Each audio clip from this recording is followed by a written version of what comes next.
Bien, bonjour, mesdames, messieurs, de revenir passer 1 heure et quelques ici au Collège Belgique. Je vois quelques têtes qui étaient déjà là la semaine dernière, et donc des courageux qui viennent pour la deuxième fois m'entendre parler de démocratie. Et si par hasard c'est la première fois que vous arrivez, que vous rejoignez ce cycle, je vais vous resituer les choses.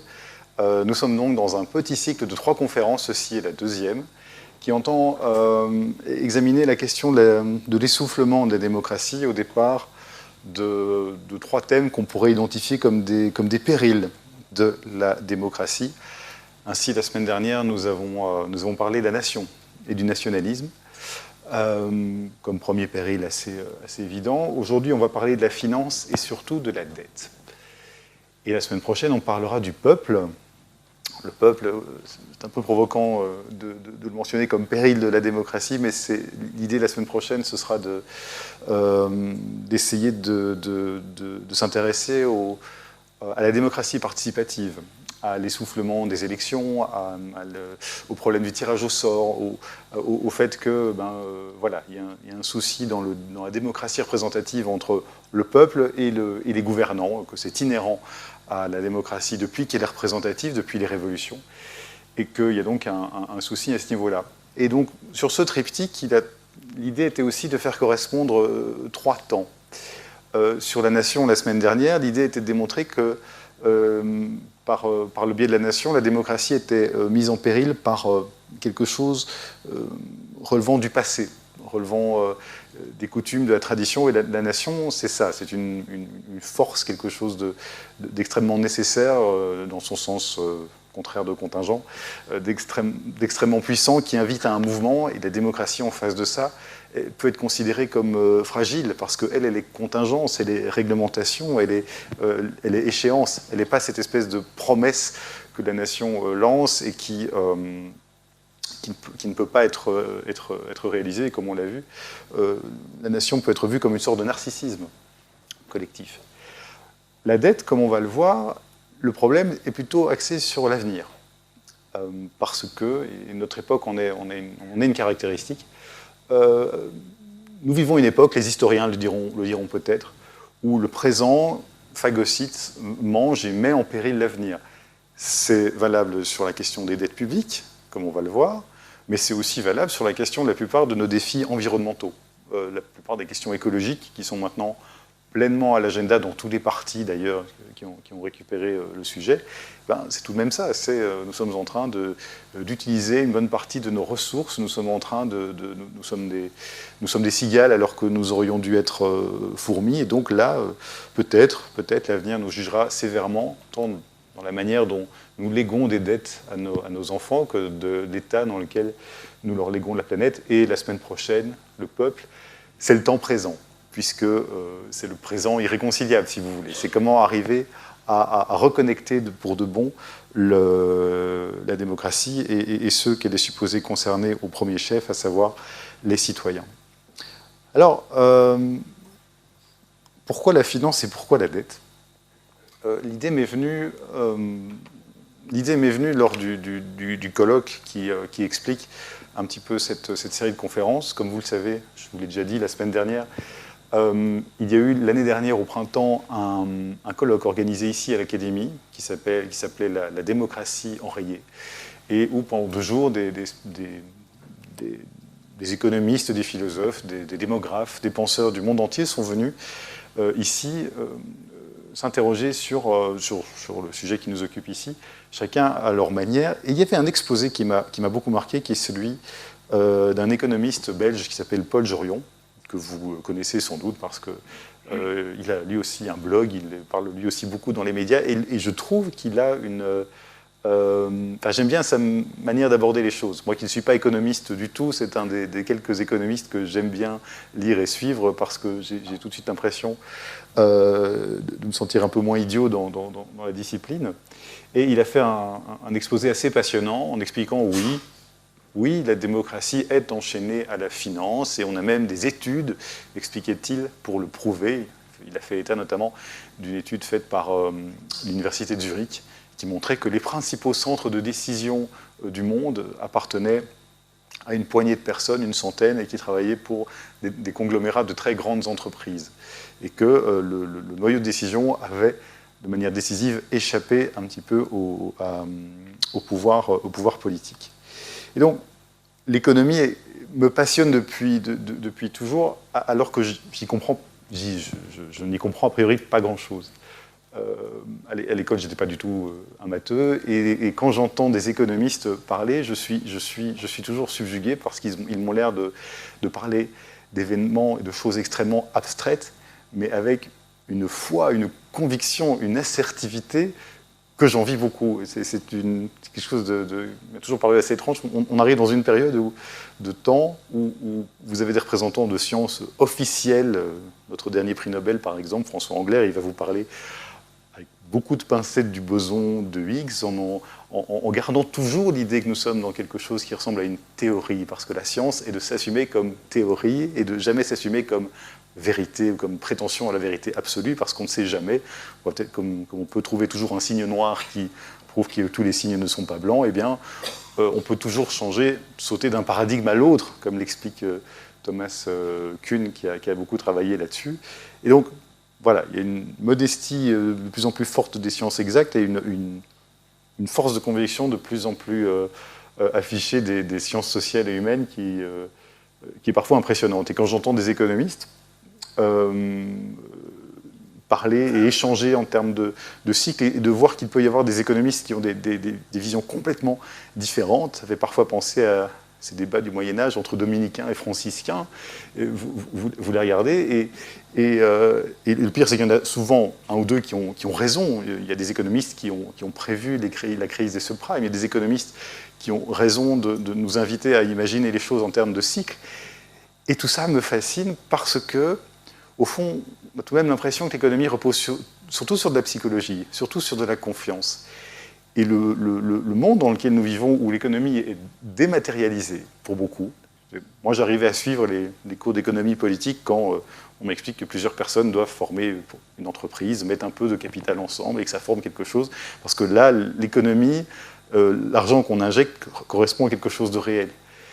Là, on est dans un monde où il y a des produits de plus en plus complexes, inexplicables. Les subprimes, on va en parler un petit peu, au fond, c'est ça. Ce sont des crédits hypothécaires vendus à des ménages modestes américains qui n'ont pas toujours compris ce qu'il y avait dans leurs produits hypothécaires et qui ont conditionné le remboursement de leur maison à des emprunts dits toxiques qui se révèlent destructeurs.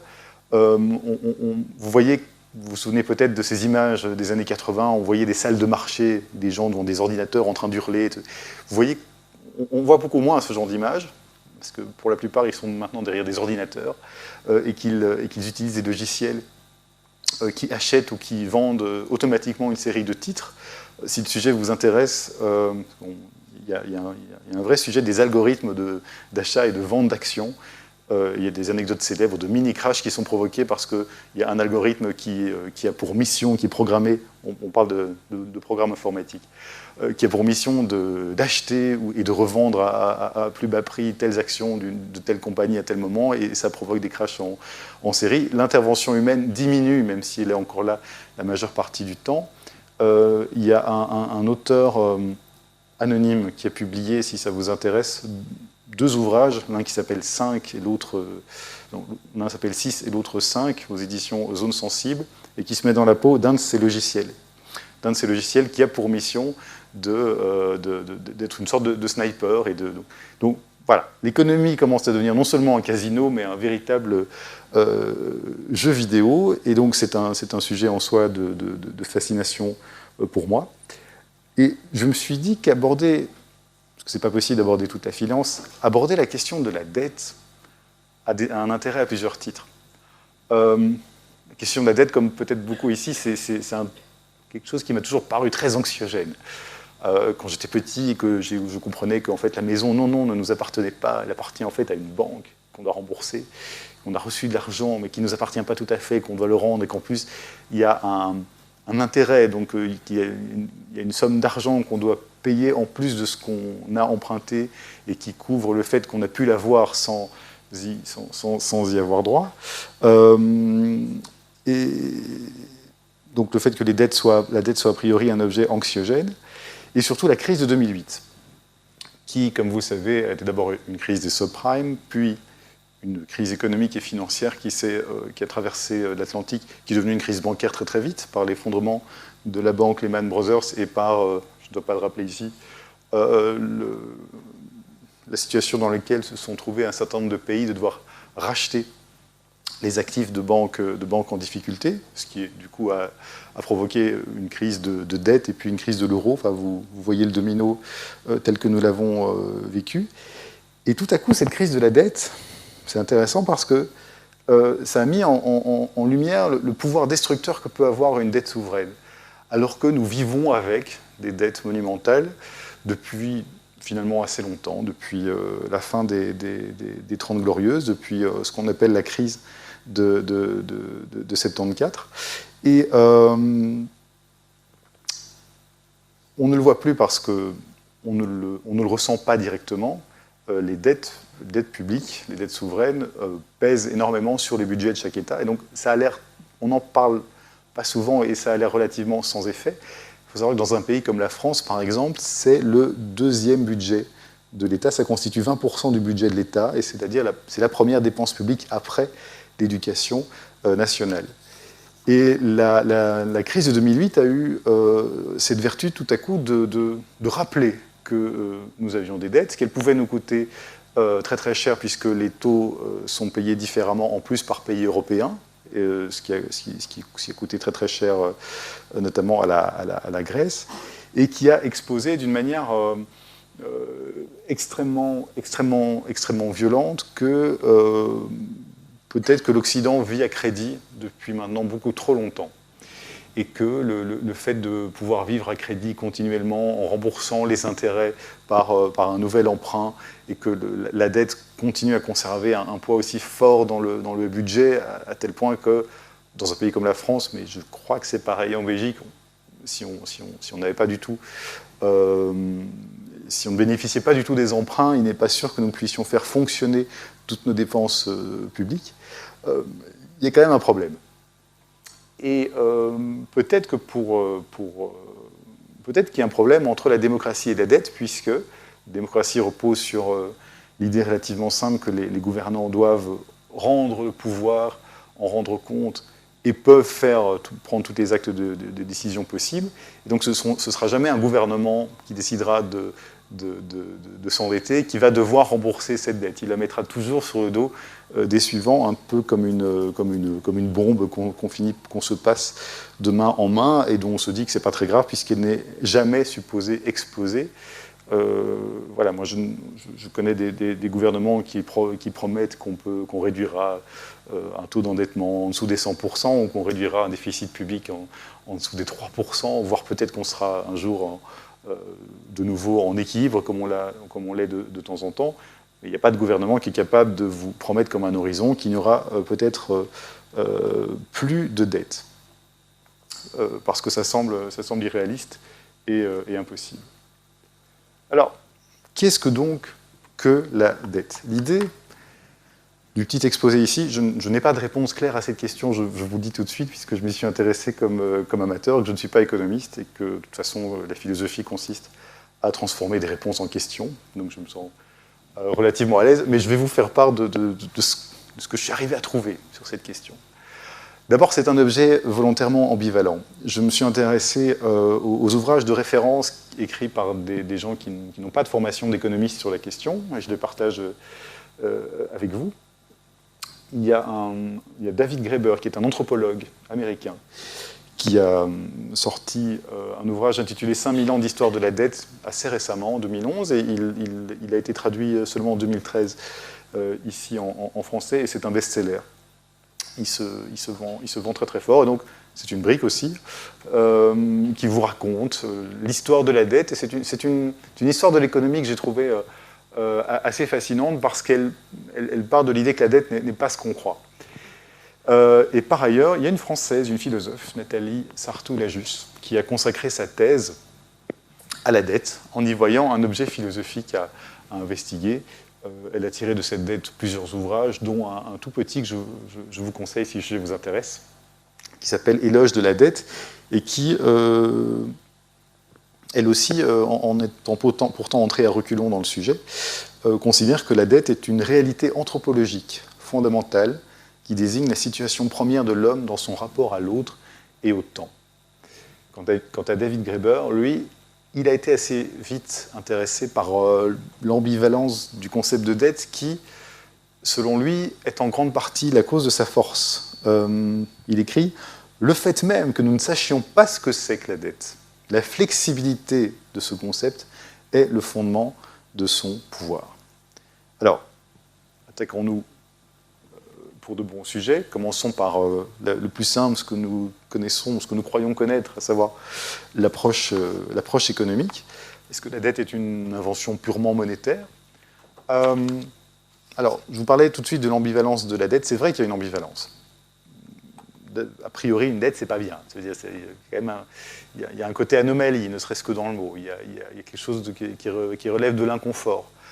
En même temps, il y a des bonnes dettes. Quand un État emprunte pour créer des infrastructures et donc du coup passer des commandes, ça peut créer de l'emploi, c'est une politique de grands travaux. Il y a une projection dans l'avenir qui n'est pas forcément,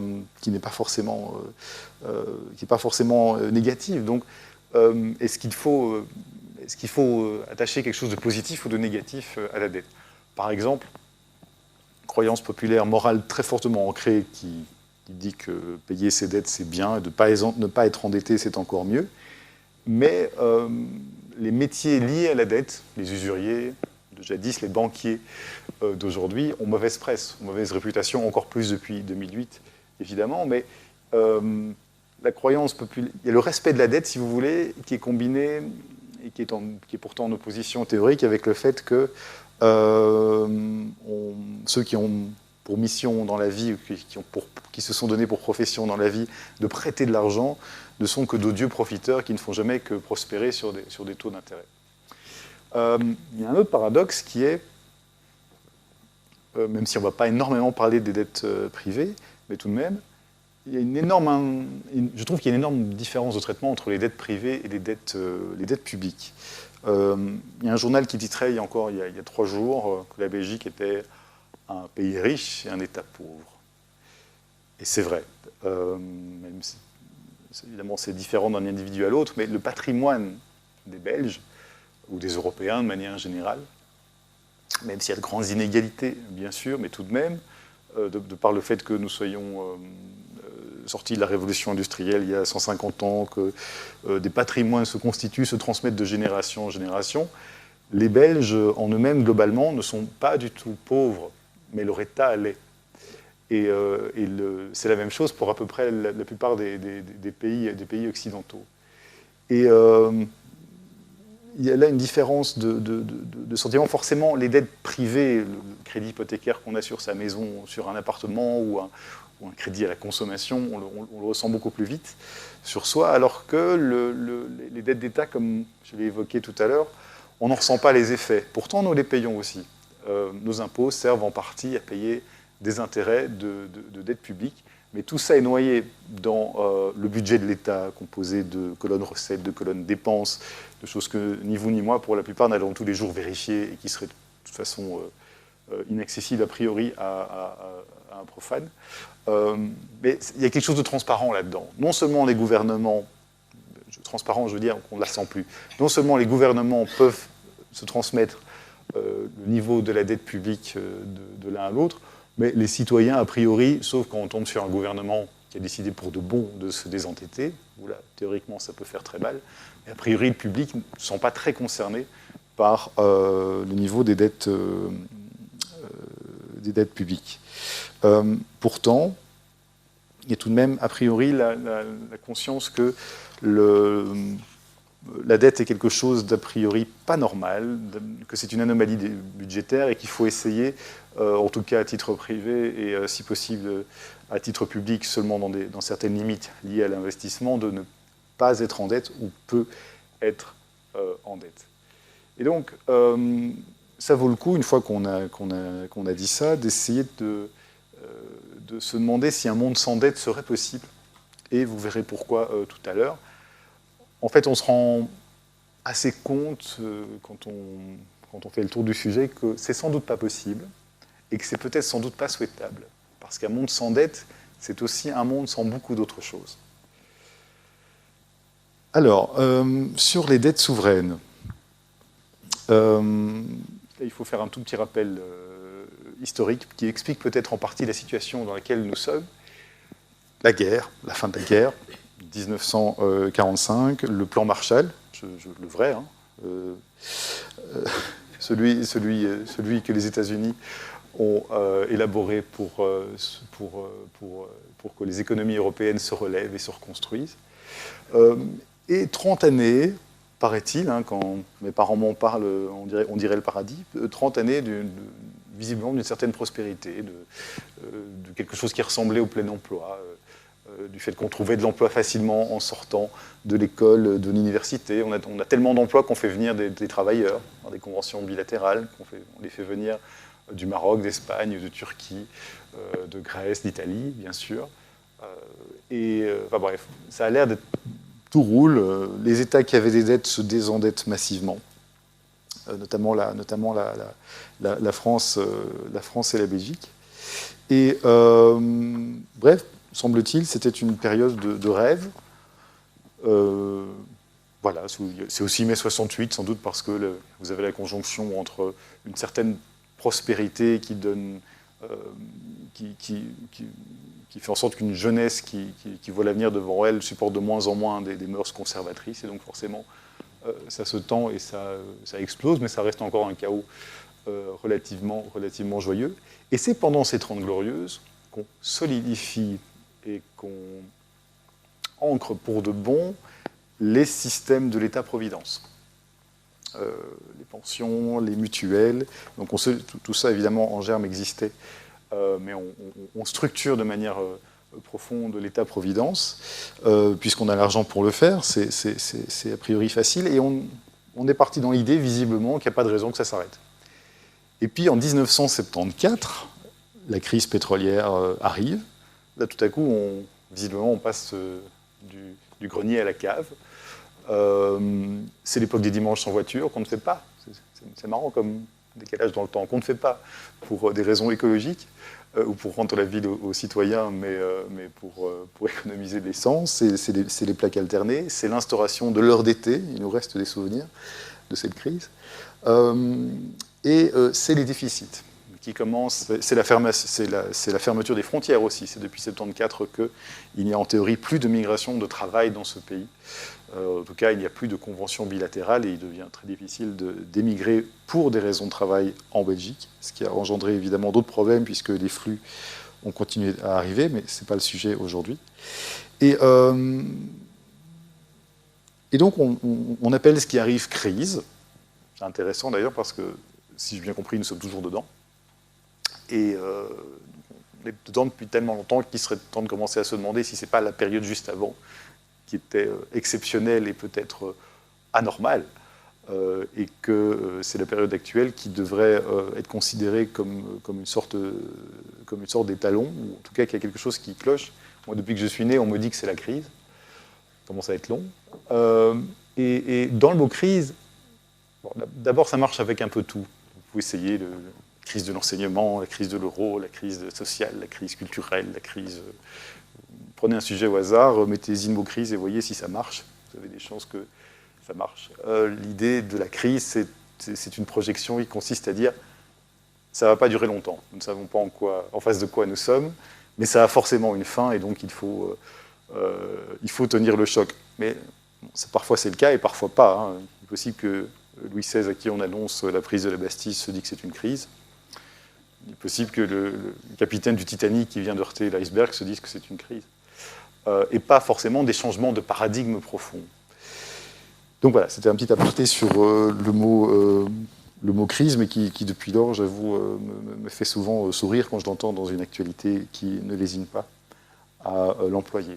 Toujours est-il que pendant ces 30 Glorieuses, après les 30 Glorieuses, et jusqu'à aujourd'hui, nous avons accumulé de la dette en continuant à vivre comme durant cette parenthèse ascensionnelle de 30 ans, poussée par l'idée qu'elle allait se terminer.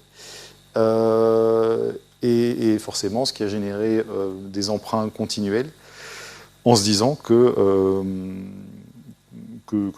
la fin de la crise arriverait. Et donc nous avons emprunté notre niveau de vie aux générations ultérieures en se disant que la facture n'arriverait jamais et que peut-être même, c'est-on dit, qu'il était possible d'éternellement se diluer, enfin que les emprunts qu'on faisait pouvaient éternellement se diluer dans le circuit des emprunts, des dettes à long terme, des produits financiers dont la complexité pendant ce temps-là, et surtout après les années 80, dont la complexité s'est fortement intensifiée. On est donc arrivé dans une habitude d'avoir une dette importante en spéculant à tort sur le retour de la croissance, à quelques exceptions près. Il y a eu des pics de croissance en 97, il y a eu un petit peu en 2000 aussi, enfin à deux, trois périodes.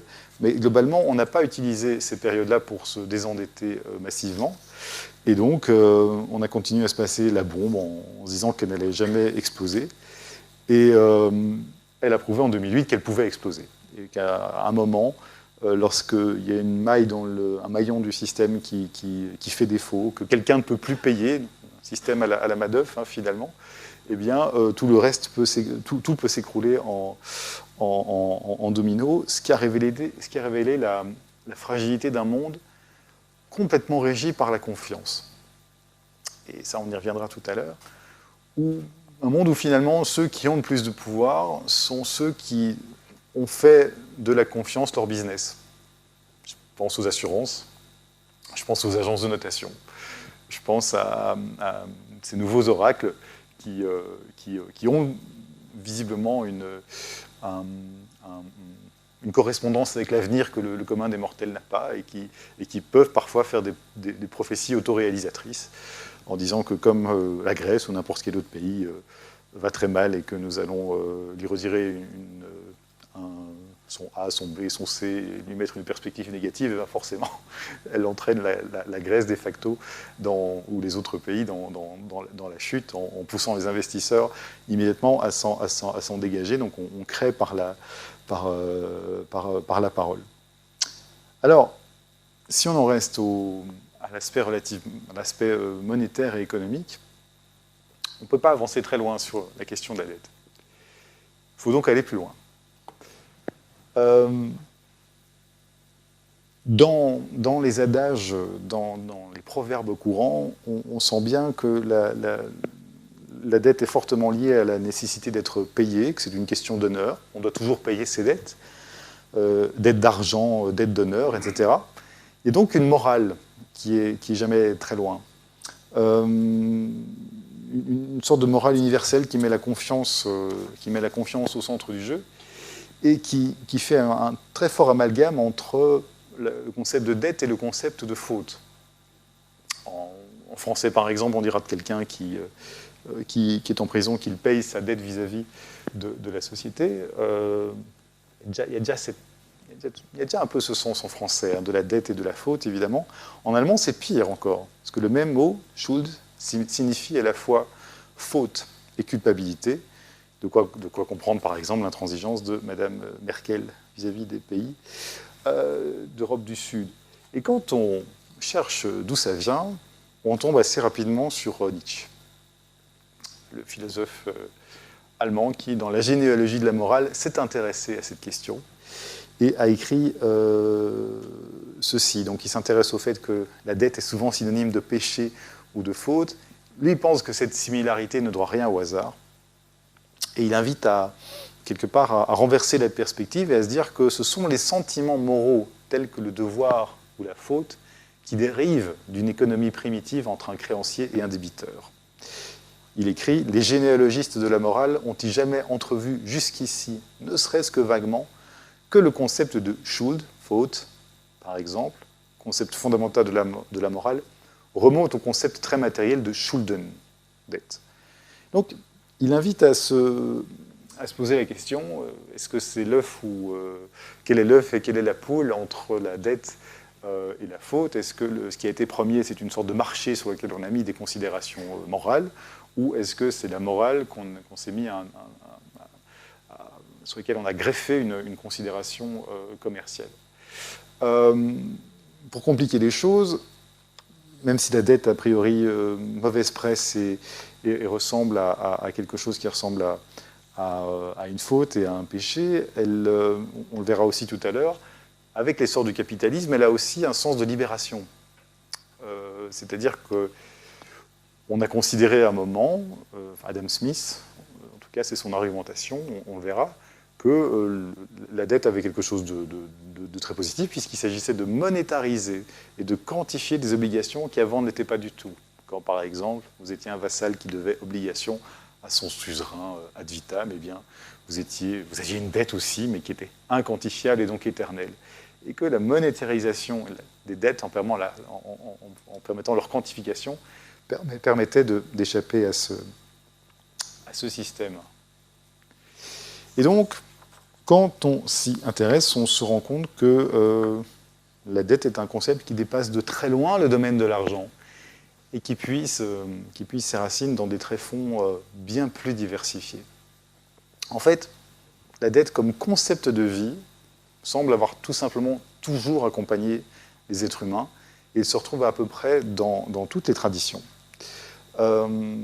Partout où vous cherchez, vous trouvez que l'idée que les hommes ont toujours vécu avec quelque chose qui ressemble à une dette vis-à-vis de l'univers, vis-à-vis du cosmos, vis-à-vis de Dieu, vis-à-vis de la nature, et que cette dette qu'on trouve selon les Écritures, les traditions, on peut l'appeler dette primordiale ou dette originaire, est quelque chose d'extrêmement puissant.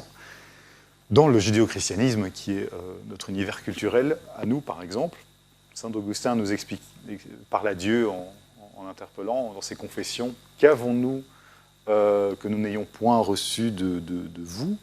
Dans la civilisation judéo-chrétienne, péché et dette sont des mots extrêmement forts. Il y a une interprétation, Alexandre Lacroix, dans un des magazines Philosophie, a développé cette thèse que je trouve intéressante.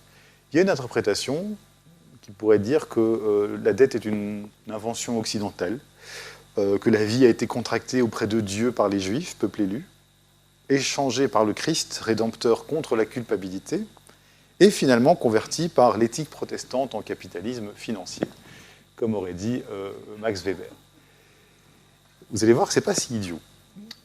Surtout quand on voit ce qui est devenu le capitalisme et son lancement par le train à toute vitesse dans lequel il nous emmène, ce qui est assez bon et ses mauvais points.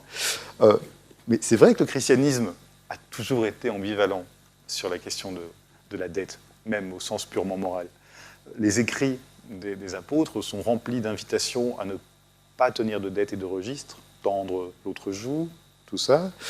Et à côté de ça, l'Église se développant et accordant une place énorme au péché, elle hésite tellement peu à monétariser les péchés et les dettes qu'il va y avoir, comme vous le savez sans doute, un commerce des indulgences. Il y avait moyen de racheter, si vous faisiez un don à l'Église, il y avait moyen de racheter une série de péchés que vous faisiez. Et donc, c'est quand même une vision particulière qui tient la vie humaine pour, d'une part, intrinsèquement corrompue, mais aussi où la spiritualité peut se formuler en termes commerciaux, avec le calcul du péché, de la pénitence et de l'absolution. Vous imaginez le diable et Saint-Pierre munis de leur livre de contes rivaux avec en toile de fond, le sentiment que tout ça est quand même un petit peu une mascarade, parce que le fait même que nous en soyons réduits à jouer le jeu du calcul des péchés montre bien que, même aux yeux de Dieu, nous ne sommes forcément pas dignes de pardon. Si on suit Nietzsche de nouveau, encore dans la généalogie de la morale, lui, il rebondit là-dessus en expliquant que le christianisme tout entier est une opération diabolique qui a eu pour effet de rendre les hommes ad vitam débiteurs. Et que le plus important coup de génie du christianisme a été ça. Là, je le cite. « Le coup de génie du christianisme, nous dit Nietzsche, Dieu se sacrifiant lui-même pour payer la dette de l'homme, Dieu se faisant lui-même par lui-même, Dieu comme seul capable de racheter l'homme de ce dont l'homme lui-même est devenu incapable de se racheter. Le créancier se sacrifiant pour son débiteur, par amour, est-ce croyable, par amour de son débiteur. Le Dieu chrétien est donc le créancier d'une dette infinie et insolvable, ce qui évidemment donne une bonne raison pour croire, ce qui garantit à la fois foi et le besoin d'éternité. Mais s'il n'y avait que les chrétiens, quand vous commencez c'est pour ça que le livre de David Graeber est extrêmement intéressant, quand vous commencez à regarder les autres traditions, vous avez aussi des dettes primordiales, vous avez aussi ces dettes originaires, vous avez aussi un rapport au cosmos et à l'univers qui est d'emblée imaginé sous forme d'une dette, de ce que l'être humain doit à tout son entourage, à tout le monde qui l'accueille. Et c'est logique, on en a parlé la semaine dernière, hein, la différence entre le monde des anciens et le monde des modernes, tant qu'on est dans un monde des anciens où il y a une forte conjonction entre la manière dont l'homme se conçoit au monde et la manière dont il envisage l'univers et donc la cité, forcément, il ne peut se voir que comme un élément insignifiant d'un univers auquel il doit forcément quelque chose. Et donc la tentation d'y mettre des contenus moraux est forte, au fur et à mesure qu'on avance vers une vision de la modernité qui prend l'homme comme seul étalon, bah forcément, les choses changent et la dette n'est plus vis-à-vis de l'univers, même si elle subsiste toujours, et même si la liberté acquise de l'homme pose d'autres problèmes, comme on va le voir. Mais vous trouvez donc cette idée d'une dette universelle ailleurs. Dans la pensée hindouiste, plus précisément dans le brahmanisme, il y a une véritable théologie de la dette. Je vous lis un extrait d'un texte de Satapatha Brahmana. « Tout être en naissant naît comme une dette due aux dieux, aux saints, aux pères, aux hommes. Si on sacrifie, c'est que c'est là une dette due de naissance aux dieux. Et si on récite des textes sacrés, c'est que c'est là une dette due de naissance aux saints. Et si on désire de la progéniture, c'est que c'est là une dette due de naissance au Père. Et si on donne l'hospitalité, c'est que c'est là une dette due aux naissances des hommes. » D'après Charles Malamud, qui est un spécialiste du rituel védique, il y a une vraie théologie de la dette dans cette tradition, qui définit que la dette est la condition de l'homme en tant qu'il est lié aux ancêtres, aux dieux, et en tant qu'il est mortel. En Chine, c'est encore mieux, la dette est infinie. Il existe une dette karmique, selon laquelle chacun des péchés accumulés dans les vies antérieures, ça reste comme une dette qu'il faut rembourser. Et comme le dit un texte de l'école des 3 stades, tous les débiteurs renaîtront animaux ou esclaves. Ce qui est un piège, évidemment, puisque comme le souligne David Graeber, là encore, en réalité, nous sommes tous dans ce système des débiteurs insolvables, puisque acquérir de quoi rembourser notre dette temporelle signifie nécessairement en contracter de nouvelles spirituelles, elles, puisque chaque mode d'acquisition de la richesse requiert nécessairement d'exploiter, de blesser et de faire souffrir d'autres êtres vivants. Donc, de manière générale, et même si quelques indulgences promises par des curés de campagne au Moyen-Âge peuvent peut-être faire illusion, on se rend bien compte qu'on est en face de dettes qui sont par nature impossibles à rembourser. À qui pourrait-on les rembourser et comment ? On peut toujours faire des sacrifices, consentir quelques indulgences. L'important est ailleurs. Ce qui est important ici, c'est de s'interroger sur cette propension très forte de l'être humain à se considérer a priori comme en dette avec l'univers. Et c'est sans doute une manière d'être avec lui. Je dois quelque chose à ce qui m'a créé ou à ce qui m'a choisi, comme l'autorité de Dieu sur son peuple ou sur ses peuples, c'est finalement l'autorité du Créateur sur la chose créée. Pas pour rien que Dieu est souvent le Père dans une série de traditions. C'est une autorité, c'est donc une dette qui se décline sur le régime de la causalité. Et concevoir une dette vis-à-vis de Dieu ou vis-à-vis d'un schéma de la nature auquel on croit, c'est se poser comme croyant. C'est dire, je reconnais l'existence de Dieu ou de telle loi de la nature parce que je me sens en dette vis-à-vis de ça. Reconnaître le rapport de subordination, se reconnaître en dette, c'est un acte de foi et de foi en l'existence de ce envers quoi on se reconnaît débiteur. Et donc, la dette originaire, cette dette primordiale, commune à pratiquement toutes les religions et traditions, on peut le prendre comme un rappel anthropologique qui relie entre eux les hommes et des générations. Le rappel que l'homme n'est jamais l'auteur de son existence, qu'il ne peut jamais seul se rendre créateur de lui-même et qu'au-delà de tout emprunt, l'homme naît héritier et débiteur. quand on y pense, le simple fait de recevoir un nom de quelqu'un d'autre trahit ce rapport de dépendance. Le simple fait que, d'ailleurs, de plus en plus de gens veulent changer de nom symbolise qu'il se passe quelque chose là aussi. Que l'individu, c'est la modernité et même la postmodernité dans laquelle nous sommes maintenant, refuse désormais toute dette sur tous les aspects de son existence, on y reviendra. Et donc la question reste posée. Pourquoi concevoir a priori l'être au monde de l'homme comme un rapport de dette, comme un rapport de dette avec l'univers ou avec ce qui l'a précédé? Nietzsche, encore lui, toujours dans sa généalogie de la morale, a une réponse intéressante. Il remonte à très très loin dans l'histoire de l'humanité et il suggère que on a un rapport a priori en forme de dette avec l'univers parce que le fait d'estimer la valeur des choses, le fait de calculer des prix est inhérent à la pensée humaine depuis toujours et qu'il s'agit même pour lui d'une des premières prémices de l'orgueil humain et de la pensée humaine. Il écrit c'est là que pour la première fois, la personne affronte la personne. C'est là pour la première fois que la personne se mesure avec la personne. À notre connaissance, il n'existe pas jusqu'au niveau de civilisation le plus bas qui en révèle quelque chose de ce rapport. Établir des prix, mesurer des valeurs, inventer des équivalences, échanger, tout cela a préoccupé à tel point la toute première pensée de l'homme que ce fut en un sens la première pensée tout court.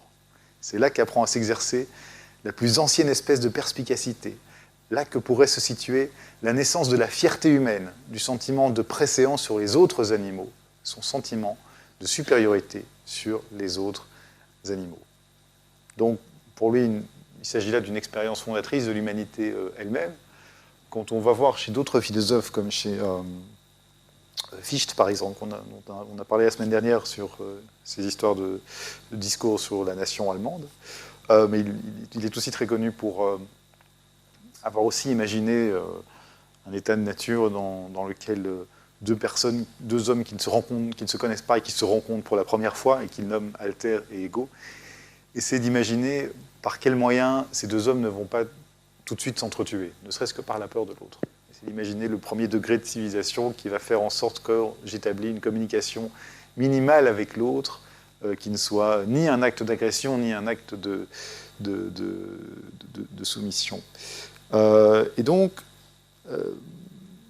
c'est pas idiot de se dire qu'effectivement la capacité à se mesurer par rapport à un autre être humain, la capacité de voir ce qu'il a pour déterminer sa force et son pouvoir, ne serait-ce que son pouvoir par rapport aux autres, soit quelque chose qui a été utilisé très très tôt dans la pensée humaine.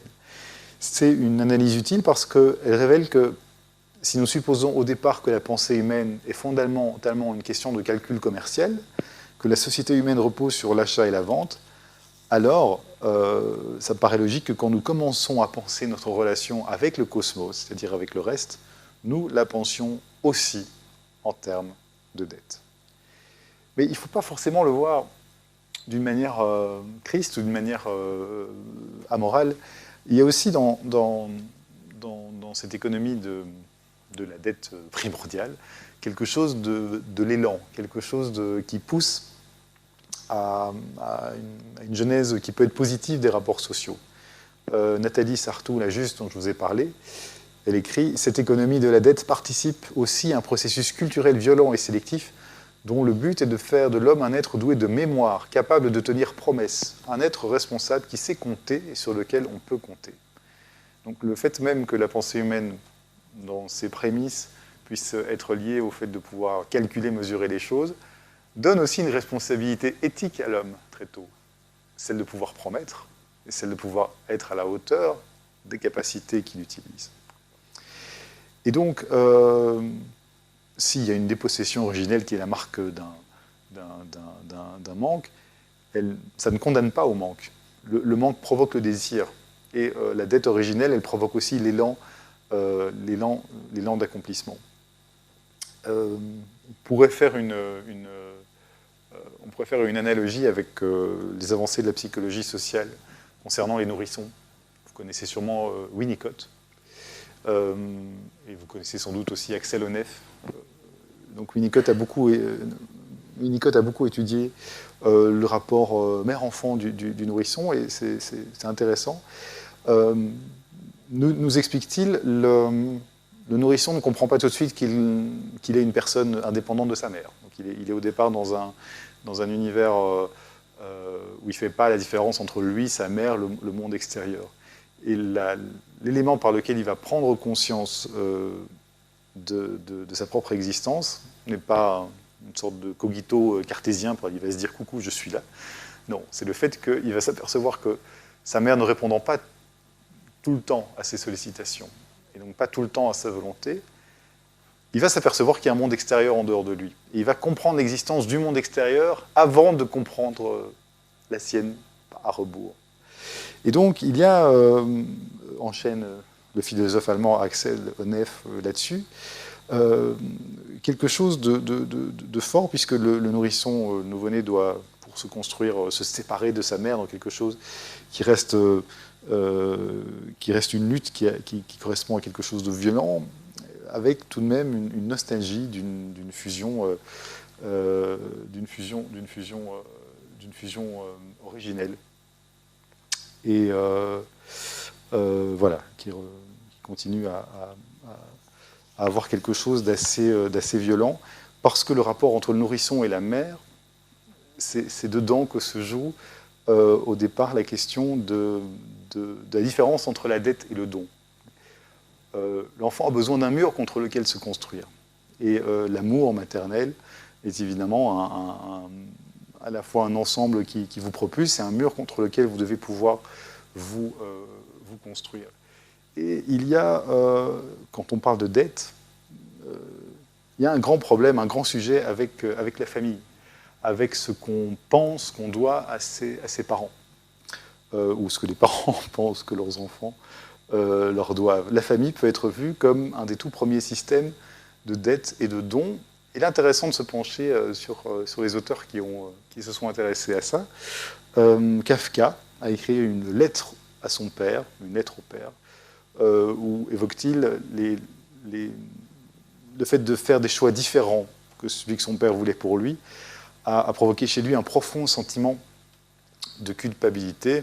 Il écrit à son père: « On avait conservé la vie par l'effet de ta grâce et on continuait à la porter comme un présent immérité. » Et le fait de penser la vie et l'enfance comme des dons, voilà ce que vient fracasser les mythes du Père Noël et de Saint-Nicolas.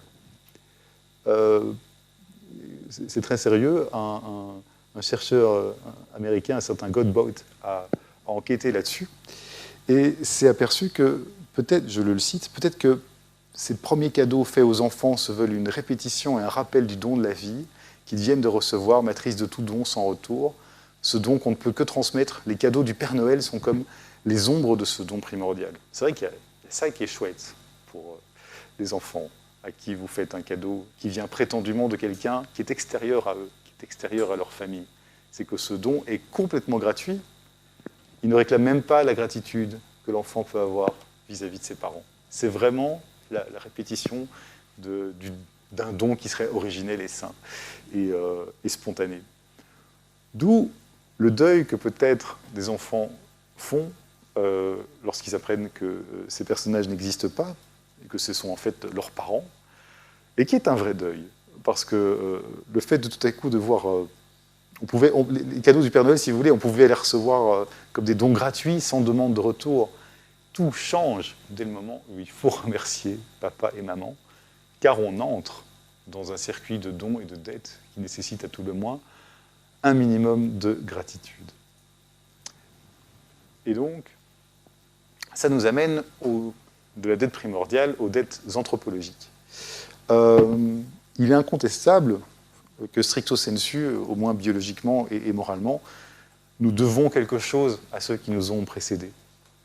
Ne serait-ce que parce que, dans une majorité de cas, ils nous ont voulu, qu'il y a un sentiment de dette transgénérationnelle qui compte pour beaucoup dans la fortune de psychothérapeutes familiaux depuis un petit moment. Bien sûr qu'on doit des choses à nos parents, mais on doit aussi des choses à tout l'univers qui nous a précédés et qui nous offre tout ce que nous sommes, à savoir en termes de nom, mais également en termes de langue, en termes de pays, en termes de coutumes, en termes d'habitudes, en termes même d'opinion.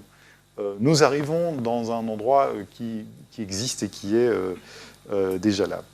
Et tout comme pour les dettes primordiales, on parle de dettes entre humains ici, il est un peu comme les dettes primordiales, il n'est pas très évident de se demander, de déterminer si ces dettes doivent être remboursées.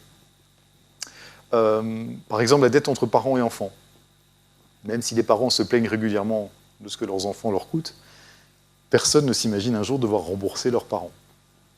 La loi, vous le savez sans doute, enjoint les parents à prendre soin d'un enfant jusqu'à leur majorité ou jusqu'à ce qu'ils aient fini leurs études, ce qui prend parfois des tours croquignolés aujourd'hui, comme le film Tanguy le montre. Tout comme de la même manière, on l'oublie aussi, mais la loi impose aussi aux enfants de prendre soin de leurs parents âgés qui auraient besoin d'eux. Et donc, nous vivons dans une société dans laquelle il y a un postulat où on considère qu'il n'y a pas vraiment, que tout ceci n'est pas de l'ordre de la dette, puisque chaque génération est supposée être solidaire aussi de celle qui la suivra. Là aussi, c'est la bombe qu'on se passe, mais dans un sens positif. Mes parents prennent soin de moi, je prendrai soin de mes enfants, et ainsi de suite, et ainsi va la vie, même si tout ceci a aussi été, au niveau de la collectivité, institutionnalisé dans un État-providence, on le verra aussi. Pourtant, on pourrait imaginer des contre-exemples, même dans la relation parent-enfant. Il y a une romancière, Margaret Atwood, qui raconte ceci, et qui est une histoire qui semble vraie, puisque j'ai trouvé 2 autres sources qui la recoupent, je vous l'ai dit. Le naturaliste Ernest Thompson Seton s'est vu présenter par son père une curieuse facture pour son 21e anniversaire. C'était un compte de toutes les dépenses liées à son enfance et à sa jeunesse, jusqu'aux honoraires demandés par le médecin pour le faire naître. Plus étrange encore, Ernest a, paraît-il, réglé cette facture. J'ai longtemps tenu M. Seton Senior pour une ordure, mais aujourd'hui je m'interroge. Alors, il faut immédiatement ajouter ceci à l'histoire. Certes, le fils a payé la facture, mais il n'a plus jamais adressé la parole à son père ensuite. Et c'est ça l'important dans le cas d'espèce, et potentiellement dans toutes les situations où on est tenté de parler de dette. Régler une dette, c'est aussi mettre fin à quelque chose, à une relation qui s'entretenait via un rapport de dépendance, mais qui était tout de même un rapport bien réel. Régler des comptes, ça veut dire quoi, sinon que les 2 parties peuvent se séparer définitivement. En présentant cette facture, le père d'Ernest, il suggérait surtout qu'il ne voulait plus rien avoir avec son fils. Et ça, c'est le point, je crois, capital. Le sentiment d'obligation, il y a toujours une face pile, il sert à entretenir des relations. Bon, quelque part, c'était la même chose pour les dettes primordiales. Comme nous l'avons vu, reconnaître une dette primordiale à l'égard du cosmos de Dieu, ou plus tard de la société, on va le voir, c'est se reconnaître comme étant en lien avec elle. C'est quelque chose de rassurant, alors que se poser comme ne devant rien à la nature ou au Dieu, ou comme ne devant rien à ses parents ou à la société, ça c'est plutôt Don Juan, on va le voir, c'est se vouloir libre et affranchi au point de nier tout ce qui n'est pas soi. Et donc, on peut se dire que si on commence à regarder la dette comme une manière d'être en relation avec autrui, on peut commencer à avoir un autre regard sur cette notion. Il y a d'autres exemples littéraires. Par exemple, Rabelais en propose une vision par l'absurde, par un petit éloge de la dette qu'on trouve dans le tiers-livre. Donc, il s'agit des aventures du géant Pantagruel, Gargantua, tout ça. Et là, on s'intéresse au personnage de Panurge, le même que celui des moutons, qui est accueilli par le géant Pantagruel, qui lui donne un revenu, revenu que Panurge dépense constamment, tout le temps. Et donc, c'est du vieux François, je m'excuse. Pantagruel dit à Panurge, « Quand serez-vous hors de dette ?» lui demande Pantagruel. « Dieu me garde d'être hors de dette, » répond Panurge. « Devez toujours quelque chose à quelqu'un. Par celui sera continuellement Dieu prié de donner longue et heureuse vie. craignant sa dette perdue, toujours bien de vous, il dira en toute compagnie, toujours de nouveaux créditeurs il vous acquérera, afin que par eux vous fassiez versure de terre d'autrui, remplissiez son fossé. Et donc, Panurge explique à Pantagruel, un monde sans dette, mais ça ne marcherait pas, ce serait un truc complètement chaotique. Entre les humains, écrit-il, dans un monde sans dette, aucun ne sauvera l'autre. Il aura beau crier à l'aide, au feu, à l'eau, au meurtre, personne n'ira à son secours. Pourquoi? On ne lui avait rien prêté, on ne lui doit rien. Personne n'a intérêt en sa conflagration, en son naufrage, en sa ruine, en sa mort. Et donc il ne représente rien. Alors évidemment, c'est du Rabelais, il y a donc beaucoup d'ironie.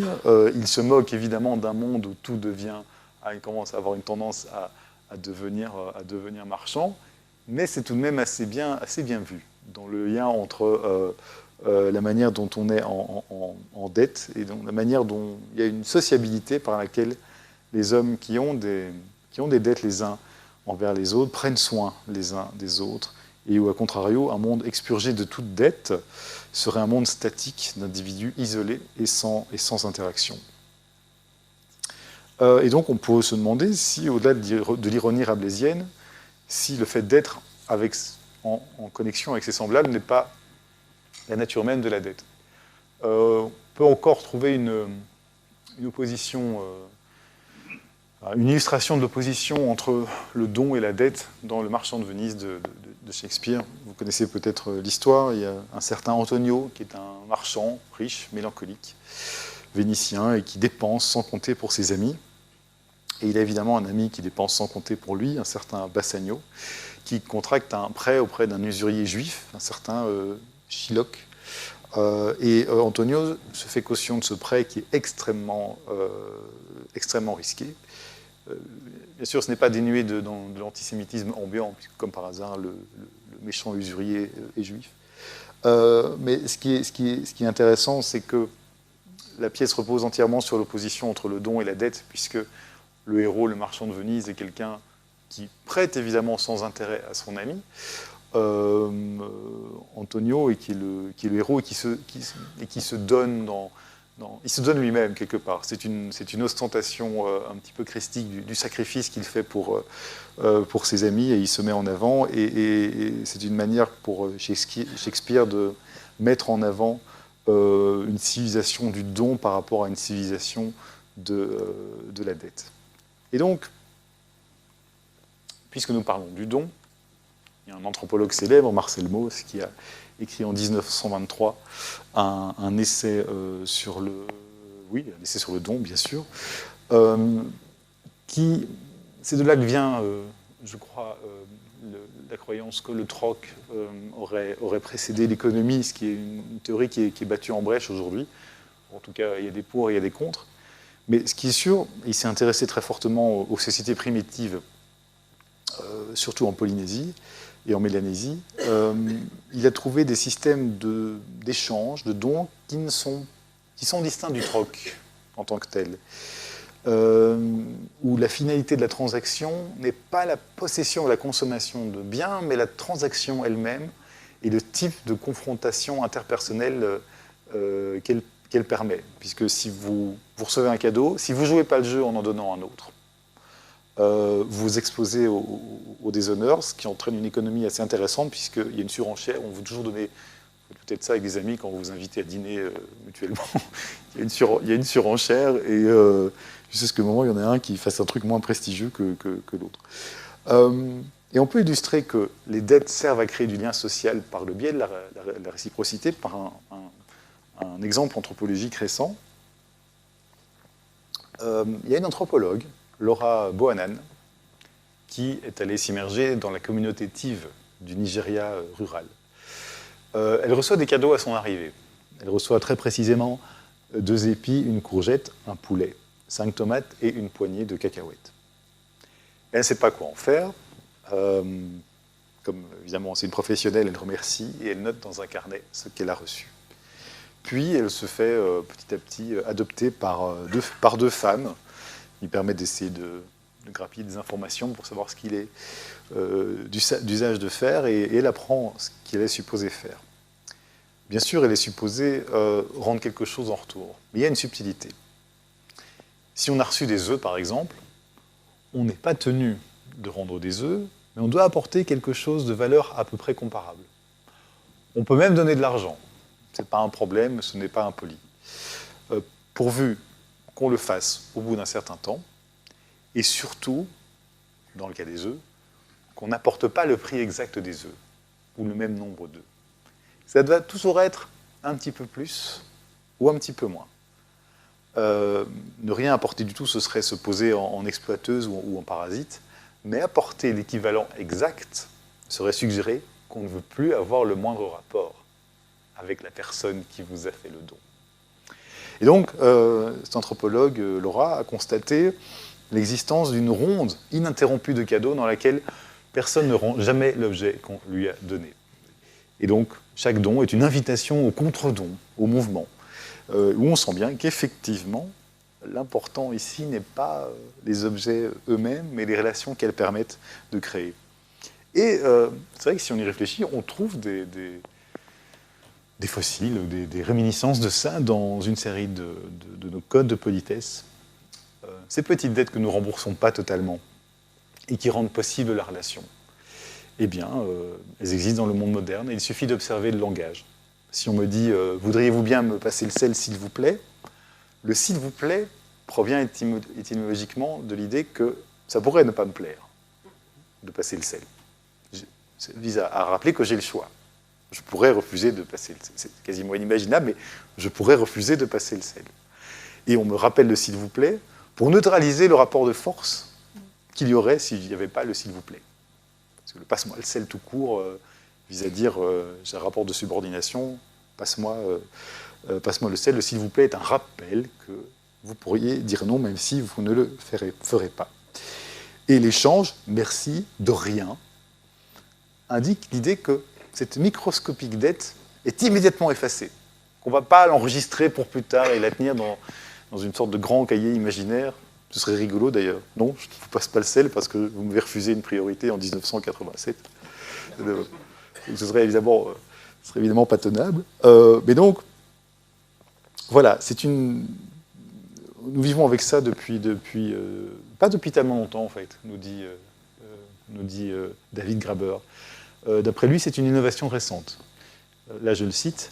L'habitude de dire constamment « s'il vous plaît » et « merci » a commencé à s'imposer pendant la révolution marchande des XVIe et XVIIe siècles, chez ses principaux promoteurs, les classes moyennes, qui ont fait la révolution, comme tout le monde le sait. C'est la langue des agences, des boutiques, des bureaux, et au fil des 500 dernières années, elle s'est répandue avec eux dans le monde entier.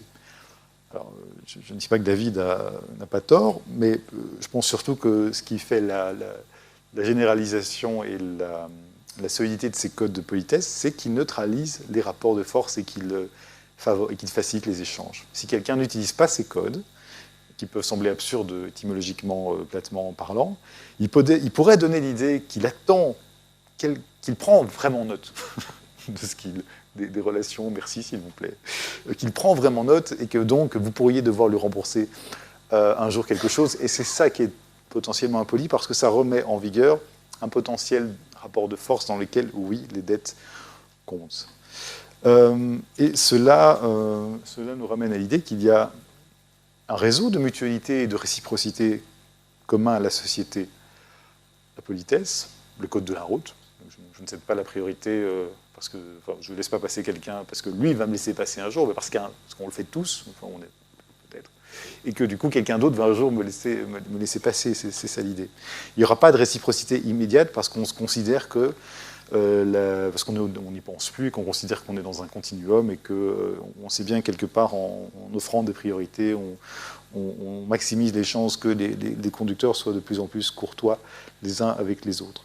On est donc dans une longue chaîne de mutualité et de réciprocité, axée dans l'idée que, de la même manière que nous respectons le code de la route, aussi pour les autres le respecteront vis-à-vis de nous.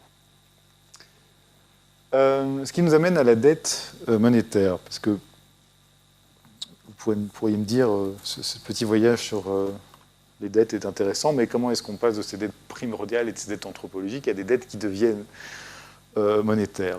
On a vu que la dette concernait le rapport entre l'homme et le cosmos. Il y a une histoire classique de la finance qui explique que les liquidités existent depuis la nuit des temps et que c'est la financiarisation du monde qui est arrivée après, qui a rendu l'argent virtuel, et donc manipulable au point qu'il devienne une denrée de spéculation comme une autre. Or, et c'est ce que pense par exemple le fameux David Graeber, il paraîtrait que ce postulat est faux, et qu'il fallait considérer que le crédit est antérieur à la monnaie. L'une des illusions populaires à propos du commerce, explique un économiste, Mitchell Hines, dans le New York Times au début du siècle, consiste à croire qu'à l'époque moderne, on a introduit un système, le crédit, qui permet de se passer de la monnaie, et qu'avant la découverte de ce système, tous les achats se payaient en liquide, c'est-à-dire en pièces de monnaie. Une enquête attentive révèle que c'est le contraire qui est vrai. À savoir qu'il semble que durant la majeure partie de l'histoire de l'humanité, ce soit des rapports de crédit. C'est-à-dire que les espèces sonnantes et trébuchantes ne circulaient pas de manière intensive. Les unités monétaires existaient, si vous voulez, mais elles étaient notées en crédit. Et qu'on note une connexion. Quand l'époque est calme, et c'est plus ou moins la paix, eh bien les systèmes de crédit qui reposent forcément sur la confiance sont assez largement répandus. Quand on est dans des périodes de guerre, de conflit ou d'instabilité, et là on a besoin de lingots, de pièces de monnaie, puisque la méfiance est beaucoup plus installée et on a besoin d'objets qu'on peut se transmettre. Le lingot d'or et les pièces de monnaie ont aussi cet avantage sur les crédits qu'on peut les voler. Ce qui est probable, sans doute, c'est que la monnaie n'a peut-être jamais été inventée comme ça, puisqu'elle n'est pas une chose, mais un instrument pour mesurer entre elles des choses différentes. Elle est possible qu'elle soit aussi ancienne que les mathématiques ou la plupart des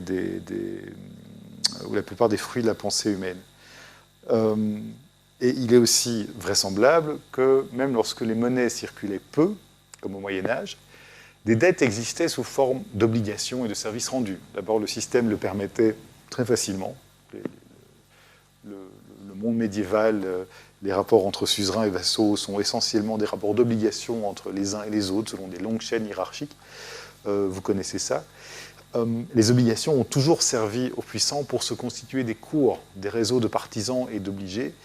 Dans bien des périodes, de Rome à la Chine médiévale, il est sans doute probable que les relations les plus essentielles ont été du ressort du clientélisme.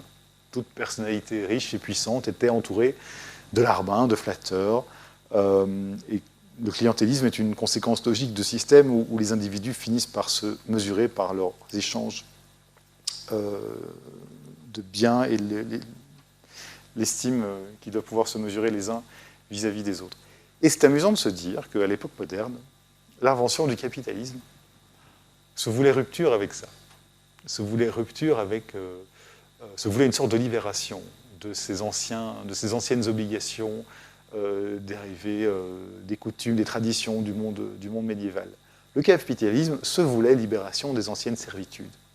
Monétiser un bien, une prestation pour un libéral comme Adam Smith, c'était avant tout libérer le serf du joug de son suzerain, astreint durant le Moyen-Âge à une obligation inquantifiable et donc infinie.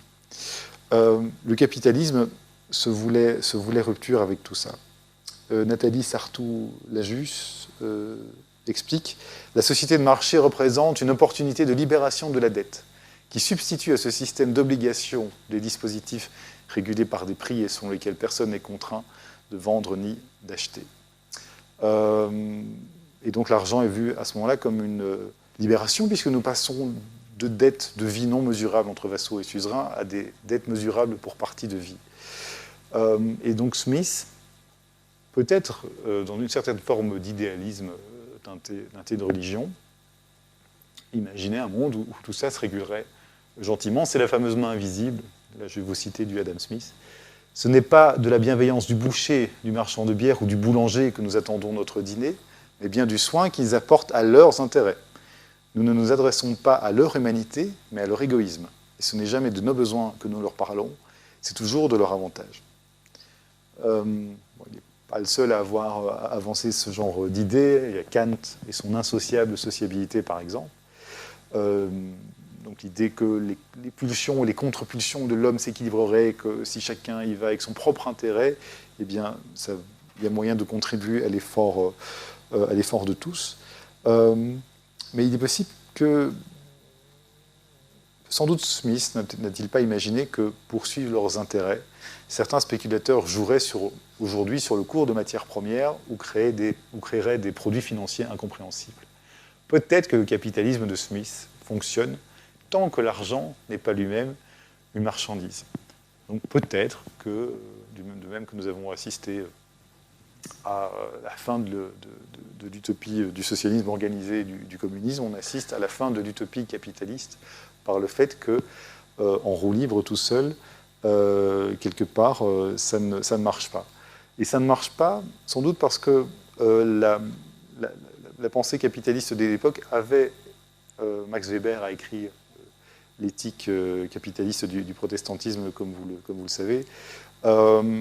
Si on se dit que tout a été arrangé par Dieu, pour que tout ça serve l'intérêt général et que je peux à l'aise me laisser aller dans mon intérêt particulier, c'est facile. Le problème, c'est que nous prenons les modèles de marché que nous avons créés comme des réalités objectives et que, d'une manière qui peut-être nous échappe encore un peu, à partir du moment où l'argent est devenu une denrée commerciable et spéculable comme les autres, eh bien le système de l'intérêt général auquel je participe en poursuivant mon intérêt particulier ne fonctionne plus. Évidemment, ça ne nous dit pas ce qu'est devenu notre fameuse dette primordiale et notre dette anthropologique. L'État est arrivé à existence, les sociétés se sont désécularisées, on arrive donc à une sorte de laïcisation par le truchement des rois, des mandataires de Dieu, et tout à coup on arrive à des États en constitution qui ont des dettes qui se transmettent aux monarques. Les premiers monarques, écrit David Graeber, étaient les rois sacrés, soit Dieu lui-même, soit médiateur privilégié entre les humains et les forces ultimes qui gouvernent le cosmos. Cela nous conduit à prendre progressivement conscience que notre dette à l'égard de Dieu a été en réalité une dette à l'égard de la société qui a fait de nous ce que nous sommes. Donc la désécularisation est lente, la dette primordiale se transforme en dette que les hommes ont vis-à-vis de leur État et de leur propre société. Bref, de la totalité qui entoure les hommes, mais qui n'est plus pensée comme le cosmos dont nous venons et auquel nous allons revenir, mais comme la multitude des hommes organisés. Et il y aura un tournant décisif lors de la Révolution française, lors du triomphe du positivisme de Comté. La Révolution qui a tenté de conserver, un petit peu par la bande, la nécessité d'un Dieu laïque, accouche du positivisme, in fine, selon lequel nous naissons tous chargés d'obligations de toutes espèces envers nos prédécesseurs, nos successeurs, nos contemporains. Et donc, selon cette vision des choses, l'État, en création et en solidification après les révolutions, et qui devient après les révolutions l'État-nation, devient l'administrateur d'une dette existentielle que nous avons tous envers la société qui nous a créés. Dette dont la principale incarnation est claire, nous sommes tous totalement dépendants les uns des autres pour notre existence, même si nous n'avons pas consciemment, totalement conscience de l'énormité de cette dépendance. Alors, c'est pas aussi simple que ça, il y a le contrat social aussi qui est arrivé par là, je veux dire les penseurs du droit naturel moderne, qui proposent, comme je vous l'ai expliqué la semaine passée, de se dire que l'histoire de l'État est celle d'un contrat social par lequel les hommes se sont mis ensemble. Enfin, l'idée est toujours un petit peu la même, à savoir que tout à coup, c'est plus une dette primordiale ou originaire vis-à-vis du cosmos, c'est une dette sociale.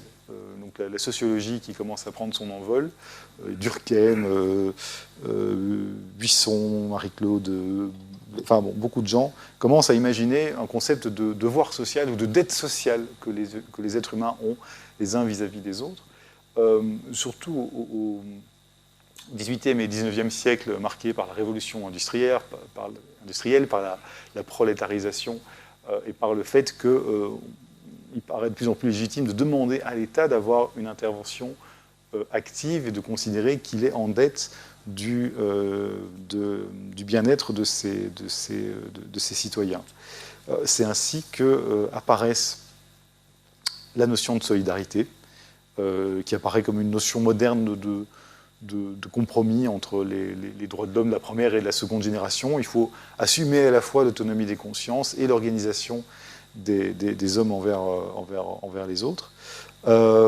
Et donc, une grande partie de la sociologie commencera à considérer qu'effectivement, on n'échappe pas à la dette primordiale qui prend aujourd'hui le nom d'État-providence. L'État-providence, c'est la dette récupérée par l'État qui doit un minimum de bien-être, qui doit un minimum de prise en charge des citoyens. Et donc, l'État peut être considéré simplement comme le nouveau titulaire d'une dette symbolique, celle qui nous relie tous les uns aux autres. Et c'est peut-être là que le bas commence à blesser, parce que si l'État-providence est la matérialisation de cette dette symbolique auquel nous contribuons par la mutualisation des prestations, à la fois nous contribuons comme contribuables et nous bénéficions d'une série d'interventions d'État-providence quand le besoin s'en fait sentir, on pourrait se dire qu'on arrive au phénomène que, comme tout ça devient transparent, on ne voit pas réellement au jour le jour la correspondance entre les impôts que nous payons et ce que nous en recevons.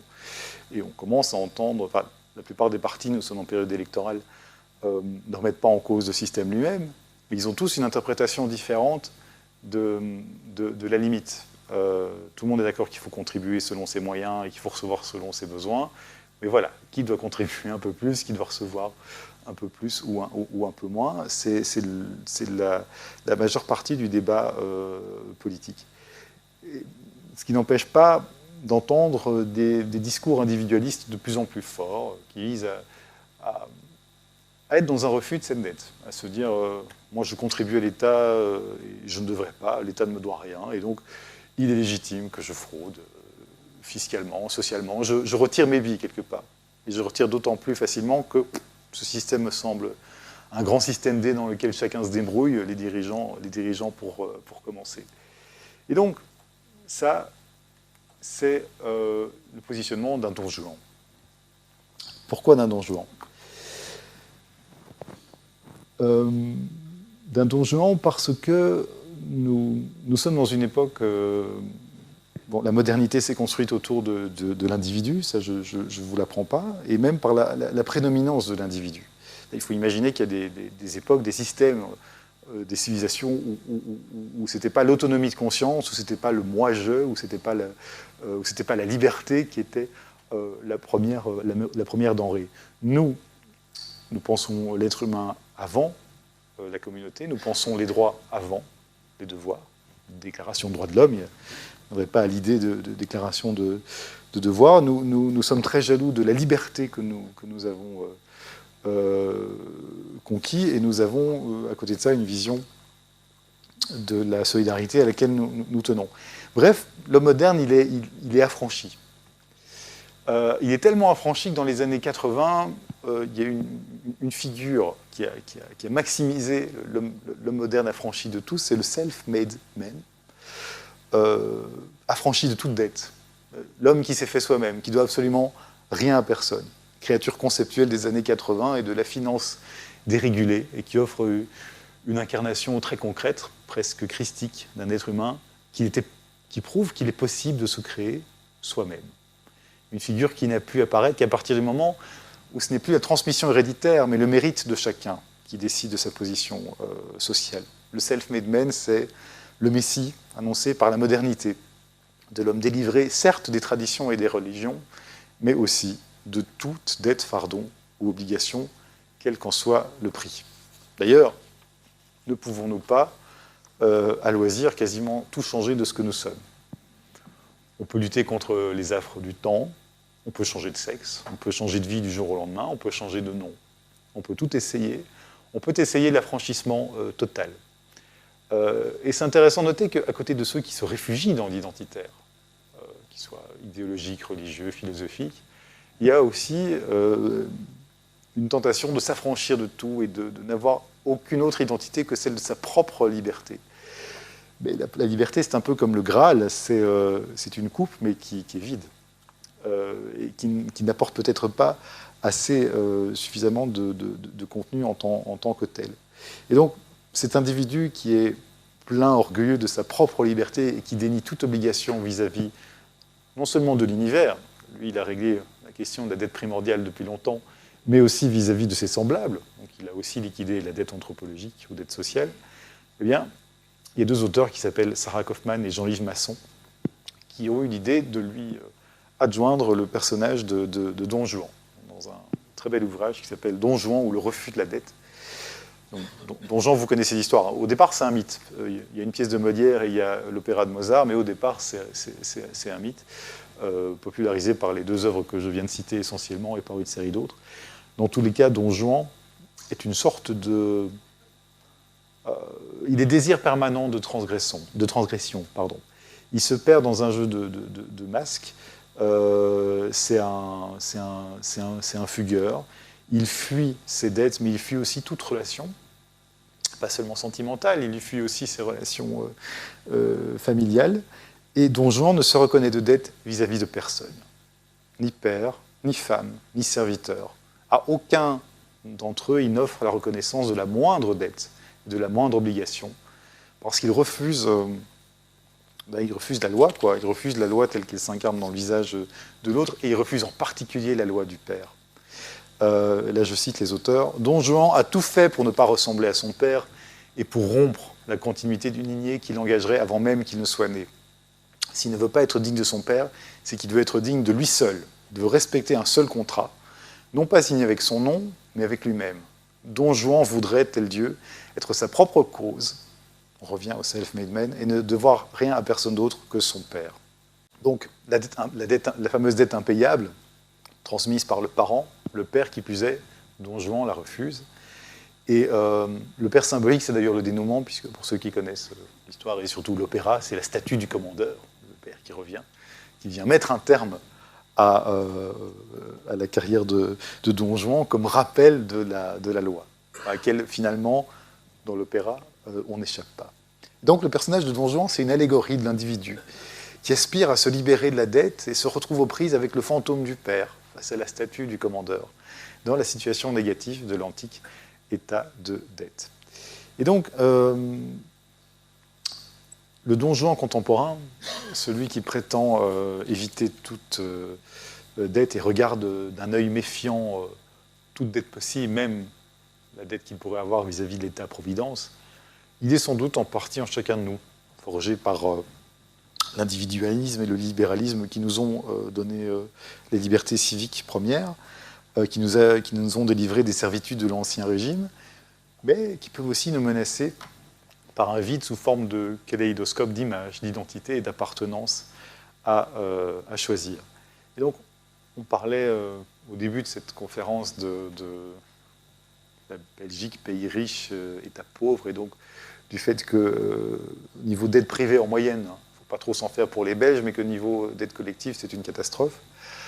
C'est assez amusant de remettre ça en perspective avec un homme moderne qui entend se libérer de tout, fait très attention à son patrimoine, à contribuer le moins possible ou à faire de l'optimisation fiscale sans problème, et à se dire que l'État en dette, c'est pas très grave. On ne peut pas s'empêcher de voir une sorte d'analogie. L'énormité de la dette portée par la collectivité est à la mesure du refus de dette narcissique que l'individu s'octroie à lui-même, symboliquement et psychiquement. L'individu jouit sans entrave, vit sans dette et sans obligation, laissant le fardeau des obligations à l'État. L'homme contemporain se met en décalage de la société, ne veut rien devoir en personne. Mais le Don Juan n'est en réalité qu'une seule partie de nous. Seule partie de nous qui a envie de transgresser, qui a envie de s'affirmer. Il y a une autre partie de nous qui a aussi envie du contact avec ses semblables, qui a envie d'entretenir des relations et donc qui ne rechignent pas a priori à s'endetter pour être en relation. Il y a un rapport freudien à faire que je n'ai pas le temps de vous faire, mais qui se voit en termes de pulsion et de contre-pulsion, et qui explique pourquoi la dette continue à être liée chez nous par une question de culpabilité. Pour terminer sur la lien entre la dette et la démocratie tout de même. La dette au XXIe siècle est redoutable parce qu'elle possède à la fois des relents de dette primordiale, et pourtant que sa nature est devenue un petit peu évanescente et en droite ligne de la financiarisation. Il y a toujours une dette primordiale, mais l'État n'est plus la fin, mais le moyen. L'État est le dépositaire des anciennes dettes primordiales, en charge de ses citoyens via l'État-providence. Et nous vivons, me semble-t-il, un carrefour, puisqu'on est dans une conjonction périlleuse entre la dette primordiale et la dette monétaire. La dette primordiale recyclée en dette de l'État, d'accord, via le déficit public et la dette de l'État, est passée depuis ce que les citoyens devaient à l'État vers un modèle où à présent ce sont les citoyens d'aujourd'hui qui, via l'État, empruntent aux générations futures. La sphère de la dette s'est donc déplacée depuis les relations interpersonnelles vers des opaques marchés financiers dans lesquels nous sommes aussi partis, puisque la moindre épargne pension, la moindre SICA, la moindre assurance vie contient aussi de la dette, bien entendu. Et donc, on est enfermé dans une logique spéculative. Les États se financent toujours sur les marchés. On est dans une spéculation qui a quand même une tendance très forte à avoir transformé l'argent en fin et plus en moyen. Et donc, l'Occident, c'est dans un même mouvement délivré du religieux, plongé dans la société de consommation et à refouler la culpabilité inhérente à sa conception de la dette, ce qui nous donne le sentiment qu'on pourra impunément continuer à nous endetter, à s'endetter, puisque même à 120% de dette de PIB en dette, on pourra toujours trouver quelqu'un à qui emprunter quelque chose. Et donc, on est dans un système qui repose entièrement sur la confiance. C'est amusant de noter que confiance et crédit ont la même origine. Credere en latin, soit la confiance que le fidèle manifeste envers des dieux, dont il espère la protection. Et la dette conserve un aura métaphysique, parce que chaque endettement consiste, pour le créancier comme pour le débiteur, en un pari sur l'avenir. Comme le soulignait Alexandre Lacroix, s'endetter n'est possible que si on a une vision linéaire du temps. Chaque fois qu'on accorde ou qu'on demande une créance, on applique un acte de foi. On suppose implicitement que l'écoulement du temps est tendu vers une amélioration. Et dans les crises de la dette que nous vivons, on ne peut pas s'empêcher d'y voir aussi une crise de beaucoup d'autres choses. Quand on commence à parler de décroissance, de se dire que le modèle, contrairement à ce qu'on croyait, ne nous porte peut-être pas forcément en avant, qu'on commence à se dire que nos enfants vivront peut-être moins bien que comme nous avons vécu, il est normal que la crise de la dette soit aussi une crise un début de crise de civilisation et du sens qu'on apporte à l'existence. Donc, en conclusion, je n'ai pas de super mode d'emploi pour dépasser notre problème de la dette. Je pense qu'on peut essayer de dépasser le personnage de Don Juan. Nathalie Sarthou, la juge, dans son essai, s'oppose à cette figure en disant qu'on est dans un monde qui a fait en sorte que tout devient des marchandises, en ce compris l'homme. L'homme lui-même prend la forme brutale d'une marchandise, comme en témoignent des expressions telles que ressources humaines, capital humain ou coût humain. Sans doute faut-il simplement apprendre à accepter qu'on est à la fois créancier et débiteur, accepter qu'on est dans le flux. Je vous parlais d'Héraclite et de l'histoire du fleuve la dernière fois. On ne se baigne jamais deux fois dans le même fleuve. Et qu'on doit apprendre à vivre dans une situation de déséquilibre où la dette n'est jamais comblée, où le don n'est jamais parfait. Deuxièmement, qu'il y a quand même un souci avec le rapport au temps. Et que, visiblement, si nous sommes dans des questions où il est possible de s'endetter autant, ce compris pour des missions de service public, sans que ça ait un impact direct, et sans que ça nous questionne plus que ça, parce qu'on se dit que les suivants pourront toujours faire la même chose, ça risque de poser des questions à terme générationnel. on est en train d'expliquer aux gens de mon âge qu'ils devront travailler jusqu'à 70 ans pour que mes parents aient pu partir en prépension à 55. À terme, il y aura un problème. Ne serait-ce que générationnellement, parce que allez savoir, on n'est pas plus vertueux que ceux qui nous ont précédés, donc on trouvera sûrement un truc à dire aux enfants d'après, pour pouvoir nous-mêmes partir plus tôt. Donc vous voyez, c'est cette logique-là, le fait qu'une génération, on est dans des défis tellement énormes que ce n'est jamais la génération ici qui va devoir répondre à ce qu'elle a fait. Et, pour terminer là-dessus, il y a un lien aussi avec les questions écologiques. La manière dont nous dépensons nos ressources, dont nous abîmons l'effet de serre, etc., etc. Ça agite ces questions de dette et d'écologie beaucoup de penseurs. Je n'ai pas le temps d'aborder ça, mais Bruno Latour a imaginé le Parlement des choses. Jacques Attali a aussi imaginé une troisième chambre aux côtés du Sénat et de l'Assemblée nationale, une chambre de la génération à venir. Hans Jonas, le philosophe allemand, construit son principe responsabilité sur cette idée-là. En tout cas, il y a une grande réflexion qui est comment ramener l'avenir dans le présent, comment ramener le poids de ce que les générations qui ne sont pas là pourraient avoir à dire par rapport aux décisions que nous prenons maintenant et qui les engagent et que nous n'avons visiblement pas ni la compétence, ni peut-être la force, ni peut-être la bonne démocratie de pouvoir contrer. Voilà, ce qui manque, c'est donc de pouvoir renforcer le lien entre individus et État, entre liberté et collectivité, c'est ça aussi la question de la dette. Et donc, remettre la démocratie au présent et non plus simplement à l'avenir et au passé. C'est pour ça que je vous donne rendez-vous la semaine prochaine pour parler du peuple. Je vous remercie.